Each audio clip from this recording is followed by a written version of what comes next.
It is unclear exactly what the House of Wisdom was or when it was created. It was destroyed in the 13th century when the Mongols invaded Baghdad, and no physical trace remains to tell its story.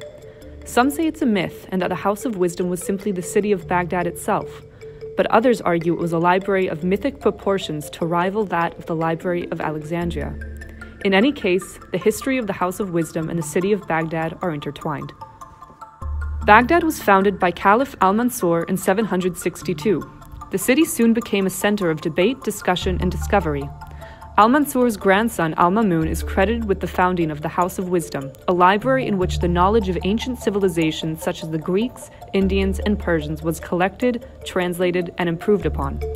Under his leadership, scientific inquiry was taken beyond the limits of religious necessity, such as determining prayer times in the direction of Mecca. In Baghdad and beyond, the quest for wisdom became a religious necessity in itself.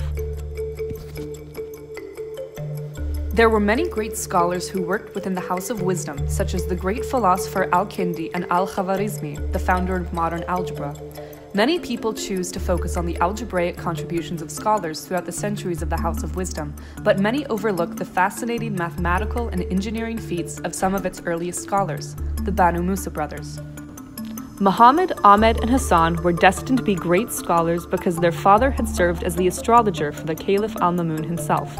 When their father died, the Caliph took responsibility for their education.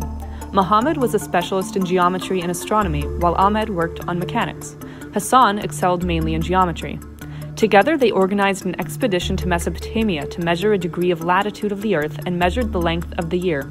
Muhammad may have even been the first to observe that celestial bodies such as the moon and planets were subject to the same laws of physics as on Earth, which would later be emphasized by Isaac Newton.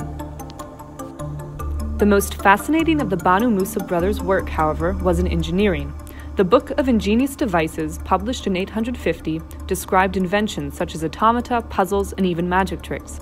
By use of water pressure, steam, and systems of opening and closing valves, they created such things as practical tools like gas masks and water valves, as well as automatic fountains that can change shape, mechanical music boxes, clocks with strange gimmicks, and even a full-sized mechanical tea girl that actually serves tea. The most famous and impressive device was known as the instrument that plays by itself, and it is the earliest known programmable device, a robotic flute player that produced different sounds by using small variations in air and water pressure by means of conical valves as automatic regulators. The work of the Banu Musa brothers represents the fundamental fascination with scientific creation and development that characterized Baghdad and the House of Wisdom, a fascination that would characterize the entire Islamic world even after the fall of Baghdad in the 13th century.